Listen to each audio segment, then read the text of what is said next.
I never thought I'd end up hating my own brother. Even writing that sentence feels wrong. But if you've ever loved someone who keeps betraying you, maybe you'll understand. My name's Adam. I'm 29, and I've always been the responsible one in my family. My younger brother Ryan, 26, is the exact opposite. Spontaneous, impulsive, charming when he wants to be, but utterly unreliable. Ever since we were kids, I've been cleaning up after him. When Mom couldn't pay rent after Dad walked out, I took a night job. When Ryan wrecked his first car because he thought insurance was optional, guess who paid the towing fee? It's always been like that. I used to think he just needed guidance, that I could somehow save him. Turns out, you can't save someone who enjoys drowning. It started on a Thursday night. I was halfway through dinner when my phone rang, Ryan's name flashing across the screen. Normally, I'd let it go to voicemail, but something about that moment, maybe guilt, maybe habit, made me answer. His voice was trembling. "Adam, I messed up, man. I'm in real trouble." I sighed. "What kind of trouble this time?" He was quiet for a second, then said, "I owe money, a lot, 25 grand. I almost dropped my fork." "What? How the hell?" He cut me off, panicked. "It was supposed to be a sure thing, bro. A crypto startup. My buddy said it would double in a month. I put everything in and borrowed the rest. But the market crashed, and now the guys I borrowed from want it back." I rubbed my temples. "You took out illegal loans? From who?" He hesitated. "Some guys in town, not banks, real people." That was the moment my stomach turned. "Are you telling me you borrowed from loan sharks?" "Yeah," he whispered, "and they said if I don't pay by next week, they'll come after me." There was a long silence.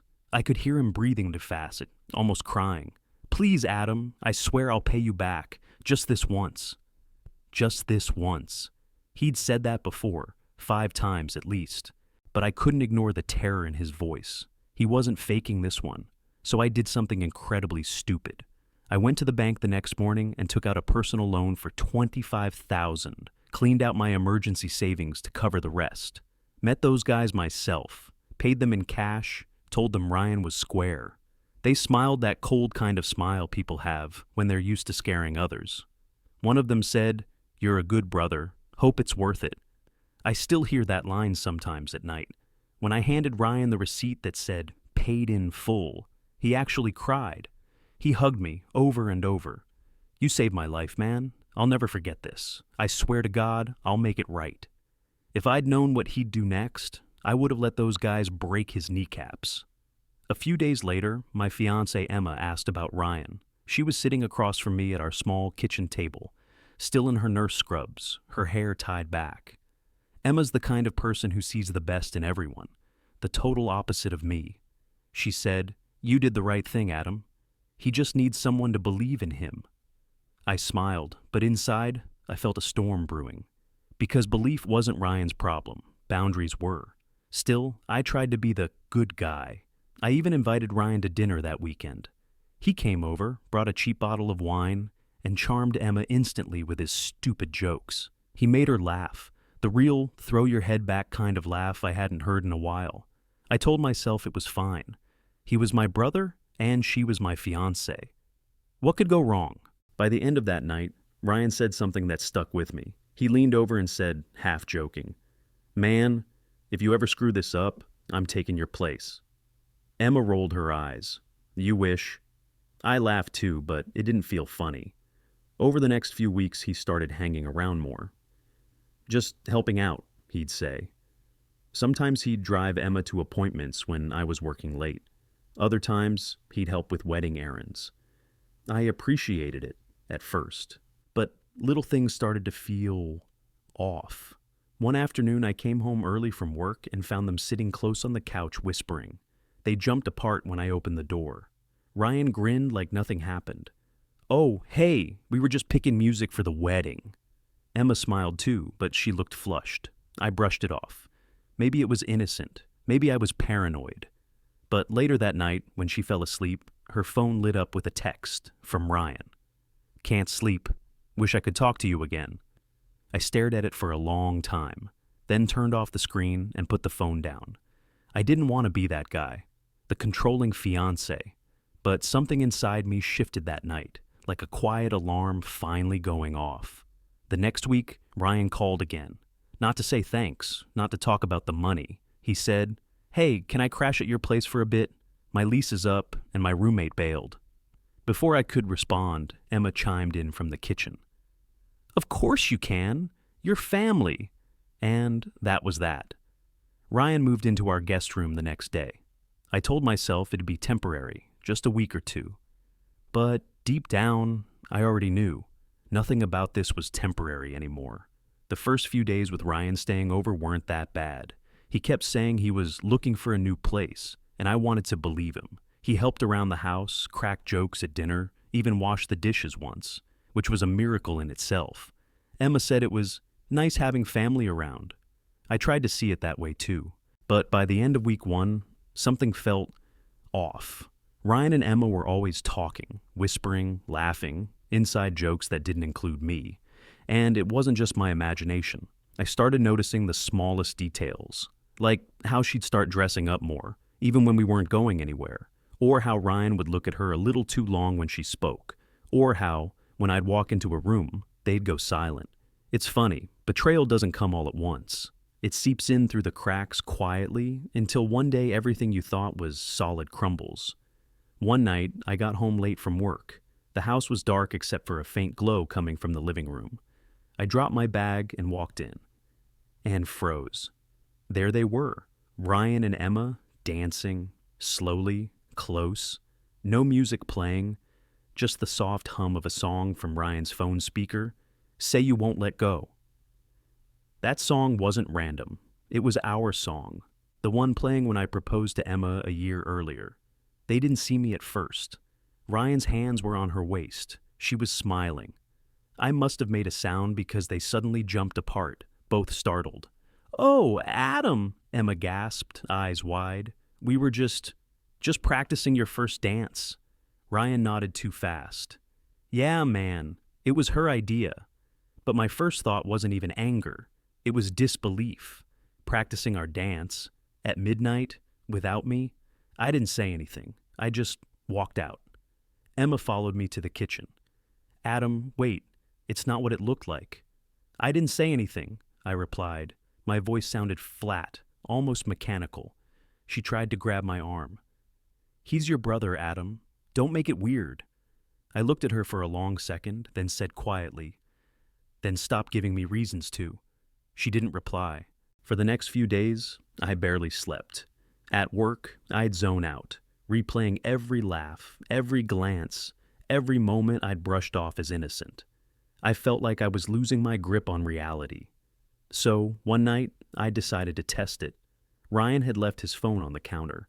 While he was showering, I checked it. I know I shouldn't have, but I had to know. His messages with Emma were there, most of them harmless. Memes, wedding stuff, good morning, texts. But there were a few that made my chest tighten. "Ryan, you looked beautiful tonight." "Emma, stop, you'll get me in trouble." "Ryan, worth it." I remember standing there, the phone in my hand, my reflection staring back from the black screen. That was all I needed to see. When he came out, towel over his shoulder, I said, "You should start looking for that new apartment." He blinked. "Why?" "Because I want my house back." He smirked like he knew exactly what I'd seen. "Relax, man. Don't be so uptight. We're family." I almost hit him. Instead, I just said, "You've got a week." Emma defended him. Of course she did. "Adam, he's trying. You can't just throw him out like that." "I'm not throwing him out," I said. "I'm asking for space." She frowned.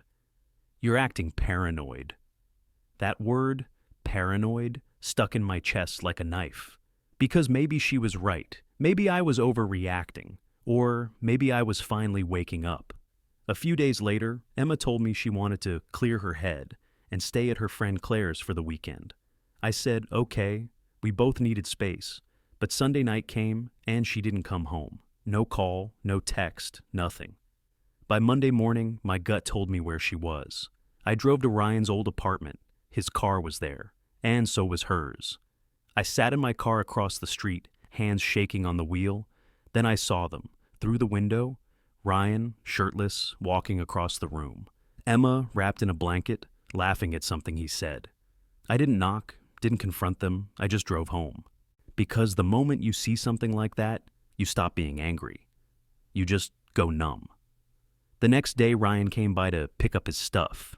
He acted casual, like nothing happened. Hey man, thanks for letting me crash for a while. Appreciate it. I didn't answer. He picked up his bag and before leaving said, You know, Em's not happy lately.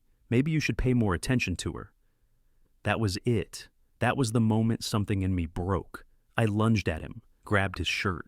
You touch her again and I swear... He pushed me off, laughing. Wow, guess I hit a nerve. Then he just walked out. That night, Emma came home. She didn't look guilty, just tired. She sat across from me at the table and said, Adam, I can't do this anymore. I stared at her. Do what? This, us. She swallowed hard. I love you, but I think I'm in love with Ryan. For a few seconds, everything went quiet, like the world just paused. Then I laughed. It wasn't even a real laugh, just a hollow sound that came out of me. You think this is love? He used you, Emma. He's been using people his whole life. She shook her head, tears in her eyes. You don't know him like I do. Oh, I know him exactly like you do, I said. I'm just not sleeping with him. She flinched. Don't make this harder. I stood up. Then go. Be with him.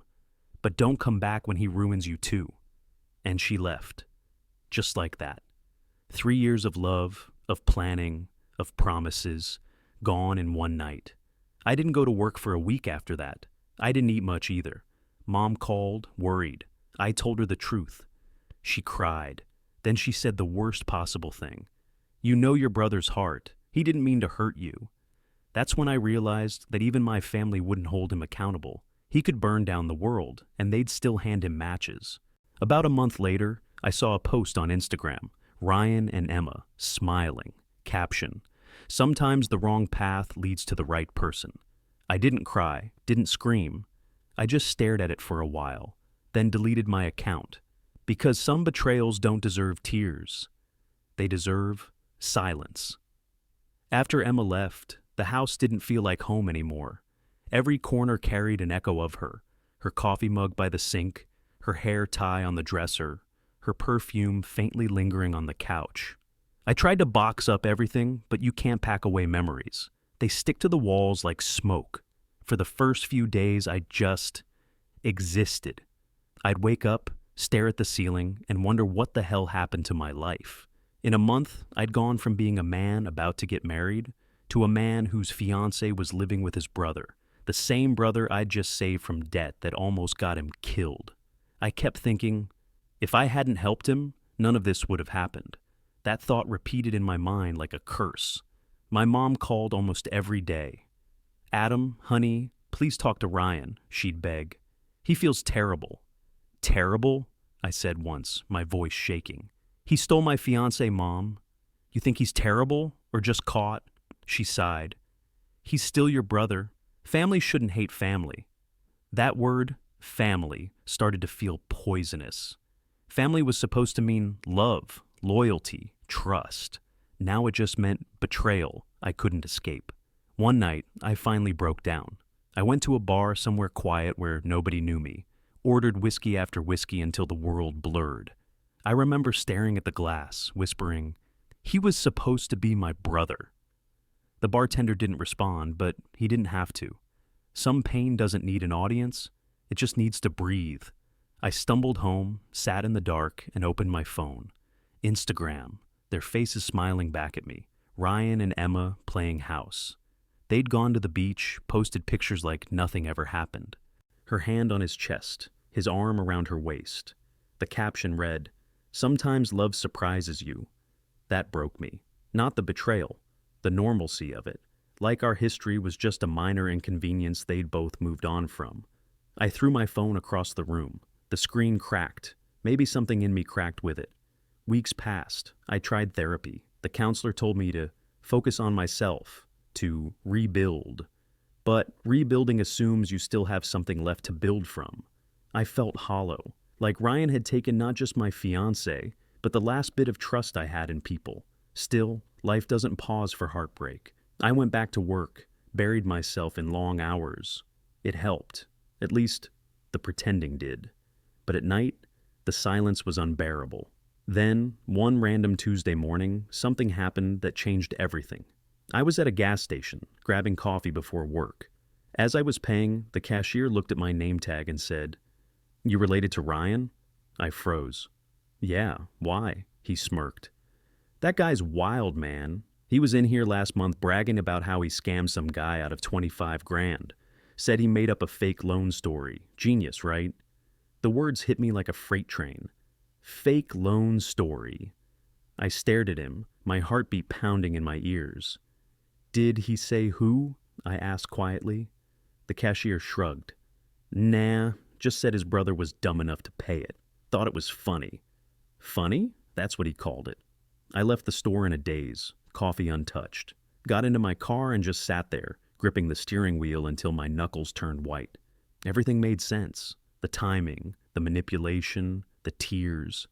He had never been in debt. He made it all up, just to take my money, to make me look like a savior in front of Emma. And once she saw me as the boring, responsible one, he swooped in as the fun alternative. I wanted to vomit. I wanted to punch something. But most of all, I wanted to scream at myself for ever believing in him. That night, I called my mom. "Did Ryan ever pay back the loan?" I asked. She hesitated. "He said he did, that he gave you cash a while ago." I laughed. "He never gave me a dime. He lied to you too, Mom." She started crying. "Adam, please don't do anything stupid." But I'd already hung up. The next day, Ryan called me. It was the first time I'd heard his voice in weeks. "Yo, bro," he started casually like nothing had happened. "You probably hate me, but I wanted to clear the air." I stayed silent. He continued. "Look, I didn't plan for things with Emma to happen. We just clicked. You know how it is." "Cut the crap," I said. "You lied about the debt." Silence. Then he laughed. "Wow. Took you this long to figure that out?" My blood ran cold. He wasn't even sorry. He enjoyed it. "I needed cash, you had it.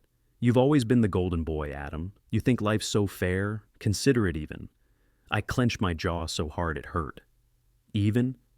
You stole my money and my fiancée." He said, "Correction, I earned her. You just got boring." That was it.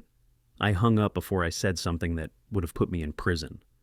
I didn't sleep that night. I just sat in the dark thinking. For years I'd tried to protect Ryan from the world, but maybe the world needed protecting from him. He'd conned people before. Small scams, lies, fake investments. But this time, he'd gone too far, and I couldn't let it slide. I started gathering everything I had. Old text messages, receipts from the fake loan, messages where he admitted things. He wasn't just a manipulator. He'd technically committed fraud. I wasn't planning to press charges. Not yet. But I wanted leverage, something to remind him I wasn't his doormat anymore. A week later, I heard through a mutual friend that Ryan and Emma had broken up. Apparently, she caught him texting someone else. Classic Ryan. Part of me wanted to feel vindicated, but mostly I just felt empty, because no amount of karma could give me back what I'd lost. A few days after that, Ryan showed up at my office, unannounced, smiling like we were just two brothers catching up. "Hey man, long time no see," I stared at him. "What do you want?" He shrugged.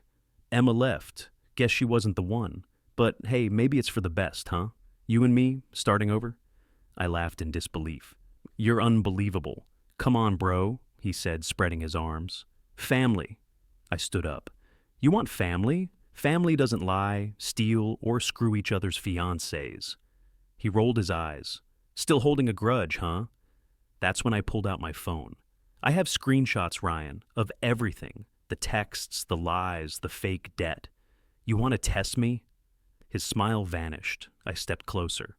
"If you ever come near me again, or her, I'll make sure every one of your scams hits the cops' inbox by morning." He stared at me, then muttered, "You wouldn't." I smiled for the first time in months. "Try me." He left without another word. That night, I slept. Really slept. For the first time since everything happened, my chest didn't feel heavy. Not because I'd won, but because I'd finally stopped playing his game. I realized something then.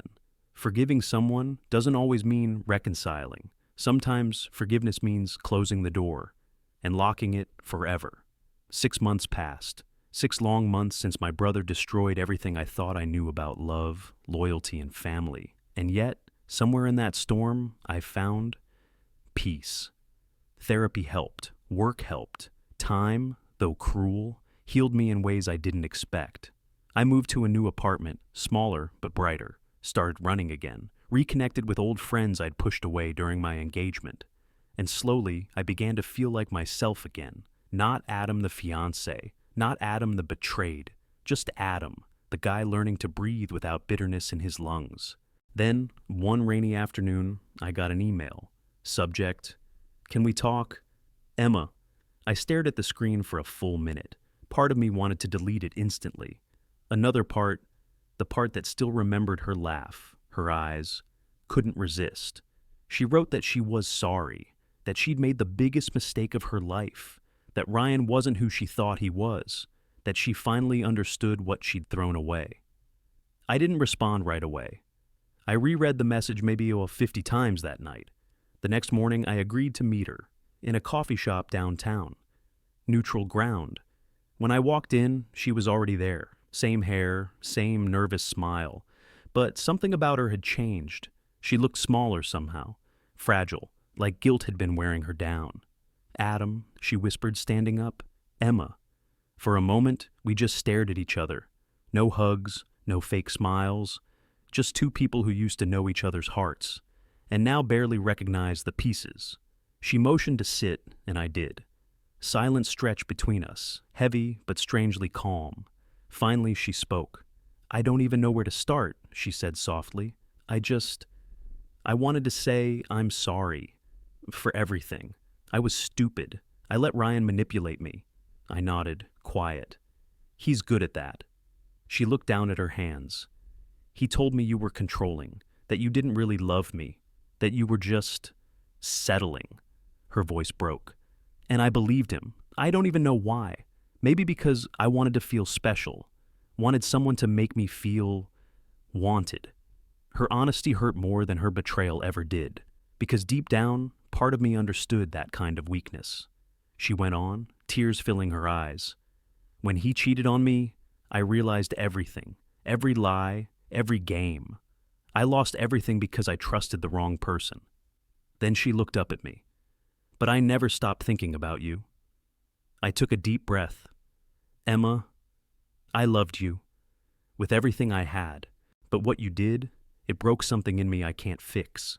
She wiped her tears. "I know. I don't expect forgiveness. I just wanted you to know that I regret it, every single day." For a while, neither of us said anything. The coffee went cold. The rain outside blurred the city lights. Finally, I spoke. "Do you know what hurt the most?" She looked at me, eyes red. "It wasn't losing you," I said quietly. "It was realizing that the person I loved didn't love me enough to ask before believing a lie." That hit her like a punch. She closed her eyes, tears slipping down her cheeks. "I deserve that," she whispered. Then I told her the truth, about Ryan's fake debt, the scam, how he'd use both of us. Her eyes widened in shock. "He lied about that too?" I nodded. "He played us both. He always does." She shook her head in disbelief, then let out a bitter laugh. "God, I ruined the best thing in my life for him." Her voice cracked. "You must hate me." I hesitated. "I did," I admitted, "for a long time. But hate, it doesn't fix anything. It just keeps you tied to the past, and I'm done living there." She looked at me, really looked, and whispered, "You're a better person than I'll ever be." I smiled faintly. "No, just someone who finally learned to let go." We talked for another hour, not about the past, but about who we'd become. She was trying to rebuild her life too, working 2 jobs, staying with her sister. There was no flirting, no hidden agenda, just closure, the kind that hurts but also heals. When it was time to leave, she stood and said, You deserve someone who'll never make you question your worth. I nodded. So do you. And that was it. No dramatic ending, no rekindled love. Just a few days later, quiet, I got a call from my mom again. Apparently, Ryan had been arrested. Fraud charges, multiple victims, fake investment schemes. I wasn't surprised. The universe has a funny way of catching up. Mom was devastated. I comforted her, but I didn't feel sorry for him. He'd built his whole life on lies. Eventually, the foundation had to crack. She asked if I'd visit him in jail. I said, maybe someday, but not now. I needed to keep my distance from all of it. Months passed again. I met new people, started dating slowly, cautiously. But I wasn't looking for someone to replace Emma. I was looking for someone who saw me for who I was, scars and all. And one night, as I sat on my balcony watching the city lights flicker, I realized something profound. Ryan's betrayal didn't destroy me. It refined me. It taught me who I was when everything fell apart, and who I refused to become. If there's one thing I've learned from all of this, it's this. You can't control what people do to you, but you can control how long you let it define you. Forgiveness isn't weakness, it's freedom. Because holding on to anger is like drinking poison and waiting for someone else to die. So I let go of him, of her, of the version of myself that thought love meant saving people who never wanted to be saved. Now I'm free. And sometimes that's the best kind of revenge.